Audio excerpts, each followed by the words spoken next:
কেমন আছেন সবাই? আমি ভালো আছি আলহামদুলিল্লাহ। আজ একটা ম্যাজিক সেলাই নিয়ে এসেছি আপনাদের জন্য। ম্যাজিক সেলাই কেন বললাম জানেন? ভালোভাবে দেখুন, তাহলেই বুঝতে পারবেন কেন এটার নাম ম্যাজিক সেলাই। আমি একটা কলম নিয়েছি, সেই কলমটা কাপড়ের উপর রেখে সুইটা কলমের এদিক আর সেদিক ঘুরিয়ে ঘুরিয়ে সুতোটা তুলে নিচ্ছি। নিশ্চয়ই দেখেই বুঝতে পারছেন কিভাবে করছি কাজটি। নিশ্চয়ই ভাবছেন এভাবে কি কোনো ডিজাইন করা যায়? কিন্তু আসলেই করা যায়। একটু ভালোভাবে খেয়াল করুন আমি কিভাবে কাজটি করছি। প্রতিটা স্টেপ আমি দেখিয়ে দিচ্ছি। এই তো কাজ শেষ, আমি কলমটি বের করে নিচ্ছি। এখনও বোঝা যাচ্ছে না ডিজাইনটা আসলে কী, তাই না? আমি গ্রিন কালার সুতো নিয়েছি, সেই সুতো দিয়ে ডিজাইনটা একটু টেনে টেনে দিচ্ছি।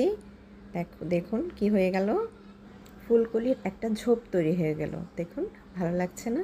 কাজটি দেখতে কঠিন মনে হলেও ততটা কঠিন না, একটু ট্রাই করলেই পেরে যাবেন। কেমন লাগছে জানাতে ভুলবেন না।